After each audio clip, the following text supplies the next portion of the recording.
Alrighty, welcome back to the channel. Thank you so much for clicking on today's video. As you can tell, we are somewhere different. I am actually visiting my girlfriend on the East Coast.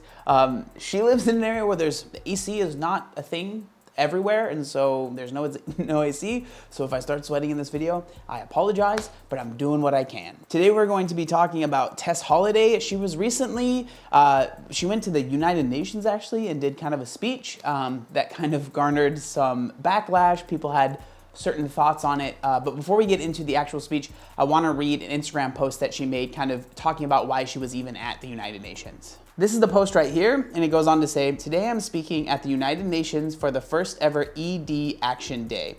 Alliance for ED. For over a decade, my body has been dissected by the world, judged, mocked, and treated like an entire separate entity.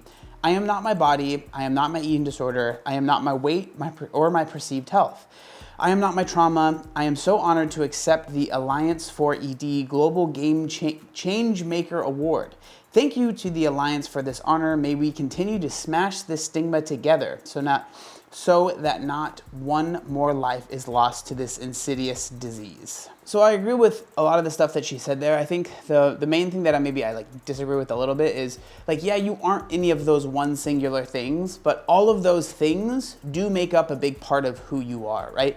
I think, and especially like who you are online. I think Tess Holliday has made quite a sizable following and, you know, a good amount of money by talking about all of those things that she just mentioned. So while yes, I agree that she isn't any of those singular things, her online persona, and that's the thing that I'm assuming has made it so she was able to speak at this event, are comprised of those things. You know, like for me, I wouldn't say that I am only my loose skin, or I am only the fact that I lost weight, or that I am only whatever, right? But I think it would be a little ridiculous of me to say like that stuff doesn't matter, right?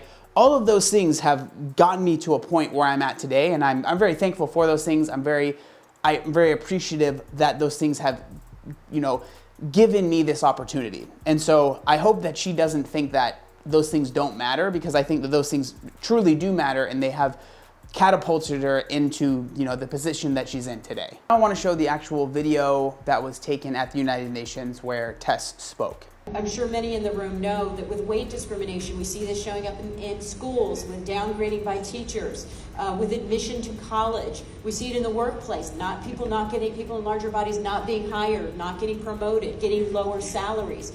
Tess, after hearing the research from RIM, as somebody who's navigated the beauty and modeling industries for quite a while, how has this shown up in your career? Well, I don't think that there's any surprise that we have been affected in the plus size modeling industry, and as she was sharing, overall by deep issues that are rooted in racism. I mean, the fact that folks despise larger bodied individuals roots back to racism. It all roots back to racism.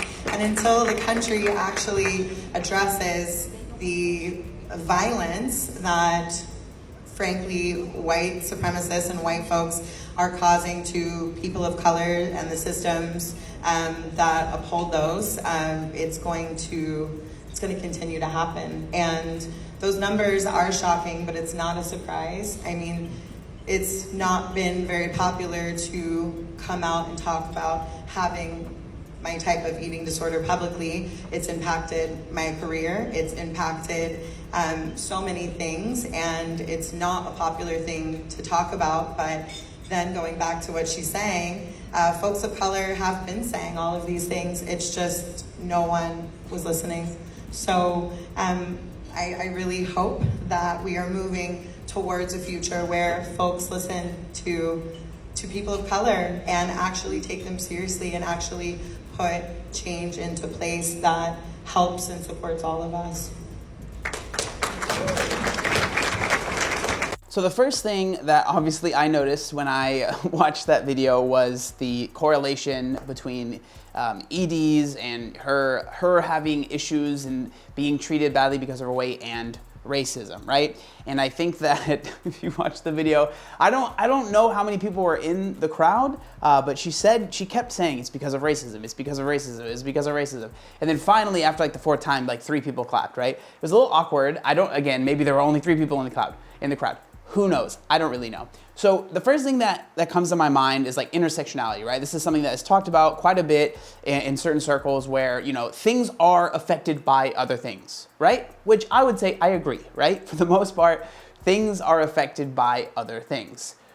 But to compare your weight to be on the same level as racism, I feel is just plain wrong. Like I categorically disagree with that, because like your weight is something that you can change. And one of the biggest issues that a lot of people that are in the fat activism space or the body positivity space is this is why you'll probably notice why people really try and harp on the fact that it's impossible to change your weight. It's impossible to lose weight.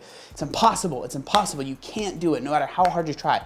Because if they cannot say that it's impossible, to make the correlation between weight loss and racism is so absolutely ridiculous that no one would take it seriously, right? So the only people that can see the correlation and see that they would be on equal footing are people that truly believe that losing weight is the same as trying to change the color of your skin, right? It is as impossible, which obviously I disagree with. I think it is absolutely possible to change your weight. Is it incredibly difficult? Yes. But does that mean that it's impossible?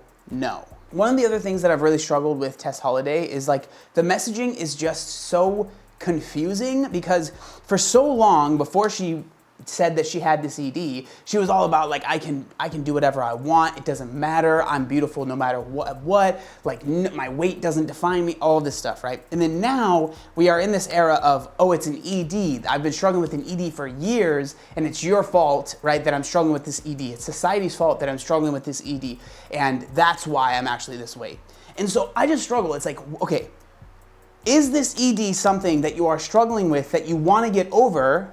Because if that is the case, then most likely if you are struggling with this ED and that's the reason that you are, you know, the size that you are, if you are no longer struggling with the ED, your weight is probably going to change, right? And so is that a bad thing? Are you going to be upset about that? Because so much of your persona and the things that you have been posting have been so much about the size that you are and your weight and how you know, your weight in general, right? And how large you are compared to other women. And so I'm just so confused, because it's like for so long before the ED became a thing, it was all like, I am beautiful no matter what size I am. It doesn't matter. I'm healthy. I'm this, I'm that. I'm all of these things. But now you have an ED. So like if you have an ED and this is something that you've truly been struggling with, would you say that you're healthy, right? I don't know. Like I would say probably not, and that might sound mean to me, like to other people, but I'm not. Like I would say most people that are truly struggling with an ED, if you said, hey, are you healthy? You'd be like, no, I have an ED. I have this thing that is, you know, I have an eating disorder. I have this thing that is literally taking my health away from me that I can't control, and I wish it was gone.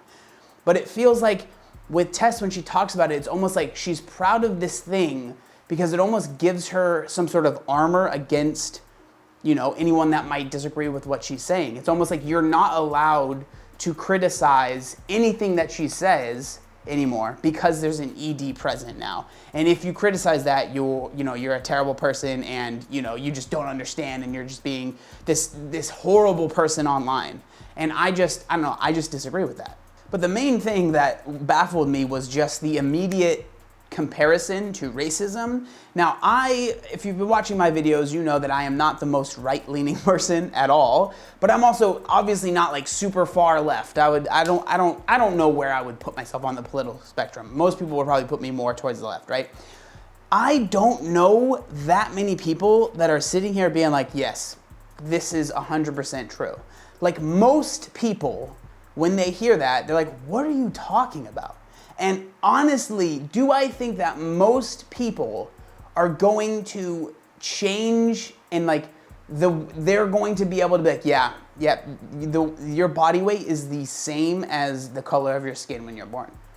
I just don't think that's going to happen. And I think for a good reason, because most people understand that we have control over our body, even if it's to a small degree. Even if you can change the way that your body looks 10%, right? 10% of your body. That is more than you can do with the color of your skin, right? Barring crazy stuff, right?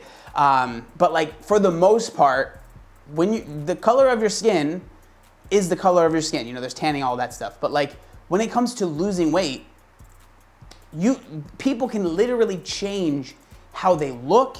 They can change how they're able to move throughout the world. They can change how long they live. Like, all of these things are so possible. And I just get so frustrated when it's equated to something that is unchangeable and that actually has had historical, very severe consequences because the color of your skin was different than someone else's, right?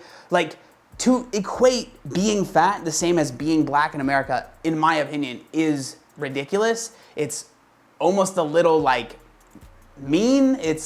I don't know. Obviously I'm a white dude, so I can't speak to that, but like, it just blows my mind that so many people are like, yeah, dude, I totally see where you're coming from. But again, those are just my thoughts. I'm genuinely curious what y'all think down in the comment section down below. I don't know. I think this is one that is obviously probably going to be very heated, so please try and be kind in the comment section down below. I'm just curious what you think. Thank you so much for watching, and I'll see you next time. Peace.